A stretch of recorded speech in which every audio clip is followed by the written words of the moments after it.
अस्सलाम वालेकुम स्टूडेंट्स। आज का हमारा लेक्चर है एनर्जी स्टोर्ड इन कैपेसिटर्स। ये आप पहले पढ़ चुके हैं कि कैपेसिटर जो है वो चार्ज को स्टोर करता है, एक डिवाइस है। तो बैटरी जो है वो जब आप उसके साथ लगाते हैं तो बैटरी जो है वो कैपेसिटर की दोनों प्लेट्स के दरमियान पोटेंशियल डिफरेंस जो है वो क्रिएट करती है। ये वाला जो है वो पॉजिटिव प्लेट है और ये वाली जो है वो नेगेटिव प्लेट है। जब आप इन दोनों को बैटरी के साथ लगा देते हैं तो इनके दरमियान जो है वो पोटेंशियल डिफरेंस क्रिएट हो जाता है। इसलिए हम कह सकते हैं ये इलेक्ट्रिक फील्ड की वैल्यू आ गई। कैपेसिटर जो है वो इलेक्ट्रिक फील्ड की फॉर्म में एनर्जी जो है वो यहाँ पे स्टोर करता है प्लेट्स के दरमियान इलेक्ट्रिक पोटेंशियल एनर्जी। एक्चुअली हम ये कहते हैं कि कैपेसिटर चार्ज को स्टोर करता है। Capacitor actually electric potential energy को स्टोर करता है। ऑन द होल अगर देखा जाए तो जितना पॉजिटिव यहाँ है या उतना ही नेगेटिव यहाँ है, तो ऑन द होल तो इसके ऊपर चार्ज जो है वो बैलेंस है, जितना पॉजिटिव है उतना नेगेटिव है, कुछ एक्स्ट्रा चार्ज नहीं है। बस ये होता है कि जब आप इसको बैटरी के साथ लगाते हैं तो बैटरी पॉजिटिव चार्ज को एक साइड पे और नेगेटिव को जो है वो एक साइड पे कर देती है। वर्क करने के बाद बैटरी जो है वो इसके ऊपर वर्क करती है। पॉजिटिव चार्ज इधर अकुमुलेट हो जाते हैं, नेगेटिव चार्ज इधर अकुमुलेट हो जाते हैं, और कैपेसिटर जो है वो इन चार्ज के दरमियान जो पोटेंशियल डिफरेंस होता है, जो इलेक्ट्रिक फील्ड है, उसको होल्ड करता है और यहाँ पे इलेक्ट्रिक पोटेंशियल एनर्जी की फॉर्म में जो है वो एनर्जी यूज़ करता है। और जब हम इसको फिर दोबारा से यानी री यूज़ करते हैं, यानी आप ये कह लें कि डिस्चार्जिंग इसकी होती है, तो इलेक्ट्रिक एनर्जी जो है वो फिर हमें इलेक्ट्रिकल पोटेंशियल एनर्जी की फॉर्म में हमें मिल जाती है। ठीक है, तो चलें हम देखते हैं कि कैपेसिटर की जो एनर्जी जो स्टोर करता है किस फॉर्म में करता है। वो तो हमने देख लिया, इलेक्ट्रिकल पोटेंशियल एनर्जी, और उसकी वैल्यू जो है वो क्या होती है।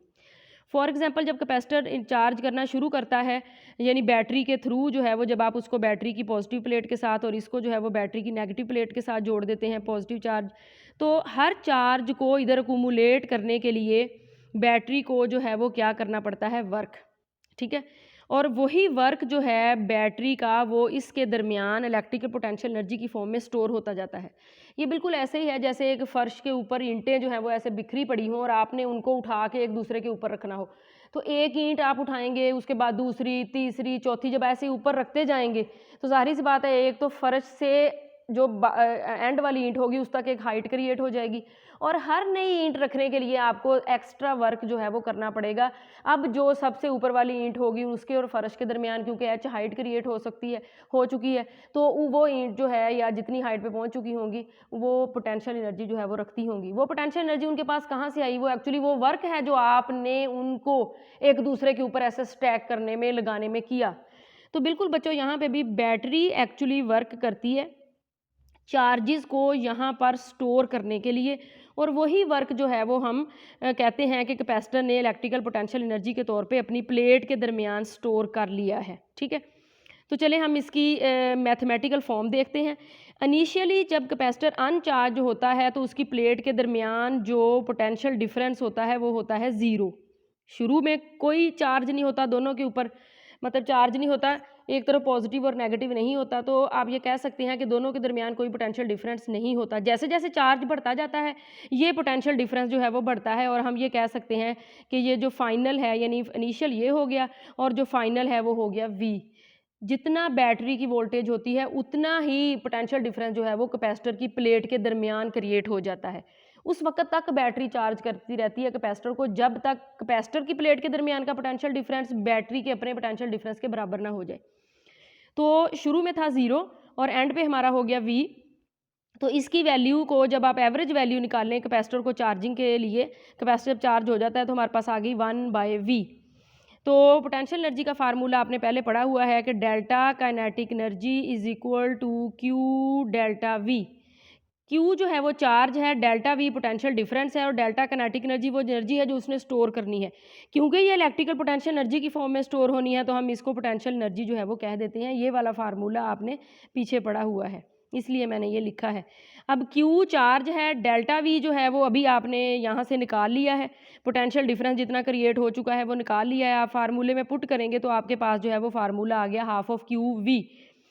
As you know that Q is equal to CV। Capacitor के लिए Q चार्ज है, C कैपेसिटेंस है, V जो है वो वोल्टेज है, पोटेंशियल डिफरेंस है।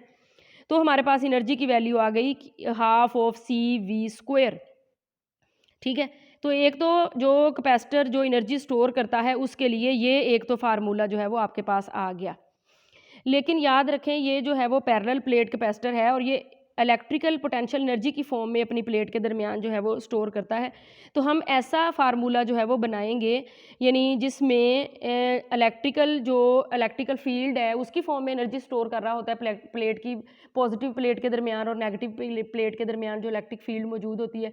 तो हम एक और फार्मूला जो है वो बनाएंगे जिसमें इलेक्ट्रिक फील्ड या जो भी उसके दरमियान डाइलेक्ट्रिक यूज़ हो रहा है वो भी सारा इस फार्मूले में आए। तो उसको करने के लिए दोनों के दरमियान, एक पॉजिटिव प्लेट के दरमियान और नेगेटिव प्लेट के दरमियान इलेक्ट्रिक फील्ड ई मौजूद होती है। और याद रखें ये कैपेसिटर जो है वो इनके दरमियान जो प्लेट के दरमियान डिस्टेंस होता है डी होता है। तो हम ये फार्मूला जो है वो यूज़ कर सकते हैं, V = ED। ये फार्मूला आप पीछे चैप्टर में पढ़ चुके हैं, ठीक है। और अगर आप पैरेलल प्लेट कैपेसिटर की बात करते हैं तो पैरेलल प्लेट कैपेसिटर की जो कैपेसिटेंस होती है वो होती है A ε0 ε/r/d। ये जो ε0 है ये परमिटिविटी ऑफ फ्री स्पेस है और ये जो ε/r है ये रिलेटिव परमिटिविटी है कि दोनों प्लेट के दरमियान अगर डाइलेक्ट्रिक जो है वो होगा, जो भी डाइलेक्ट्रिक जो है वो यहाँ पे प्लेस होगा, ये कैपेसिटर की दोनों प्लेट के दरमियान जो डाइलेक्ट्रिक होगा उसका कांस्टेंट है ये वाला जो ε0 है ये उसका कांस्टेंट है, ठीक है। तो ये याद रखें, यहाँ पे हमारे पास वैल्यू जो है वो आ गई। ये वैल्यू जो है वो नेक्स्ट हम अपनी इस इक्वेशन में जो है वो पुट करेंगे और देखेंगे हमारी जो पोटेंशियल एनर्जी है उसकी वैल्यू क्या आती है। तो हमारे पास जो है वो वैल्यू आ गई कुछ ये। हमने ई की वैल्यू भी पुट हमने V की वैल्यू पुट कर दी, V = ED, और हमने C की वैल्यू पुट कर दी। दोनों की वैल्यू जब हमने पुट की तो हमारी नेक्स्ट वैल्यू आ गई ½ A ε/r ε0 ED²/D। मज़ीद जब आप इसको हल करेंगे तो ये आ गया। अब देखें A जो है वो प्लेट का एरिया है, जो पैरेलल प्लेट कैपेसिटर आप यूज़ कर रहे हैं A जो है वो उसका एरिया है, यानी ये A प्लेट का एरिया है और D उन दोनों के दरमियान सेपरेशन है। तो ये जो AD हो गया ये टोटल कैपेसिटर का जो है वो वॉल्यूम हो गया, जो प्लेट आप यूज़ कर रहे हैं उनका टोटल वॉल्यूम हो गया, ठीक है। एक और टर्म हम यहाँ पे यूज़ करते हैं एनर्जी डेंसिटी की। एनर्जी डेंसिटी होती है total energy per unit volume, यानी कैपेसिटर के वॉल्यूम के हिसाब से जितनी एनर्जी जो है वो उसने स्टोर की है। तो वॉल्यूम जो है वो यहाँ पे क्या आ गया AD। A एरिया है 2 डायमेंशनल, D दोनों के दरमियान डिस्टेंस है, तो वॉल्यूम हमेशा 3 डायमेंशनल होता है। तो इसका फार्मूला वही आएगा जो होता है, ठीक है, वॉल्यूम का, यानी मीटर क्यूब। तो यहाँ पे आप एनर्जी डेंसिटी की वैल्यू निकाल सकते हैं, एनर्जी पर यूनिट वॉल्यूम। तो यहाँ पे टोटल फाइनल वैल्यू जो है वो आपके पास आ गई इलेक्ट्रिक फील्ड स्ट्रेंथ की फॉर्म में, जो है वो ये आपके पास वैल्यू आएगा। वो जो पिछला फार्मूला था वो भी आपने याद रखना है, ½CV²। अगर कहीं न्यूमेरिकल में कैपेसिटेंस और V की फॉर्म में वैल्यू दी गई हो तो आप वो वाला यूज़ कर सकते हैं एनर्जी निकालने के लिए।